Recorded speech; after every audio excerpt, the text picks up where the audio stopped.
திருக்குறள் உலக பொதுமறை வாழ்வியல் கலை திருவள்ளுவர் அருளியது. வீடியோ படைப்பு தியாகராஜுலு காஞ்சி.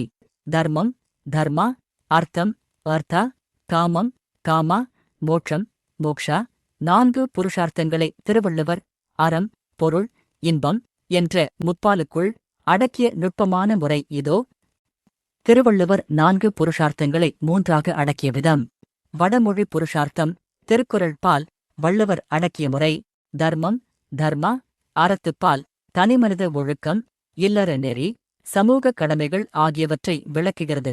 அர்த்தம் அர்த்தா, பொருட்பால் செல்வம் ஈட்டுதல், அரசு நிர்வாகம், வாழ்வாதாரம் மற்றும் சமூக உறவுகளை பேசுகிறது. காமம் காமா, இன்பத்துப்பால் தலைவன் தலைவி இடையிலான தூய காதல், அகவாழ்க்கை மற்றும் குடும்ப இன்பத்தை கூறுகிறது. மோட்சம் மோக்ஷா, அறத்துப்பாலில் உள்ளடக்கம், மோட்சம் வீடுபேறு தனிப்பாலாக இல்லாமல் அறவழியில் வாழ்வதன் இயற்கை விளைவாக இதில் அடங்குகிறது. வீடுபேறு மோட்சம் அறத்துப்பாலில் இணைக்கப்பட்டது.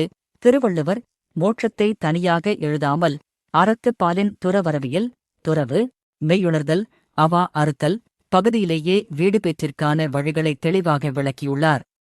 அனுபவப்புண்மை அறவழியில் நின்று நேர்மையாக பொருள் ஈட்டி தூய்மையான அன்புடன் இன்பம் உய்க்கும் ஒருவருக்கு இறுதியில் கிடைக்கும் முக்தி அல்லது வீடுபேறு என்பது தனி இலக்கு அல்ல, அது அற வாழ்வியல் இயல்பான பயனே என்பது வள்ளுவரின் கோட்பாடு.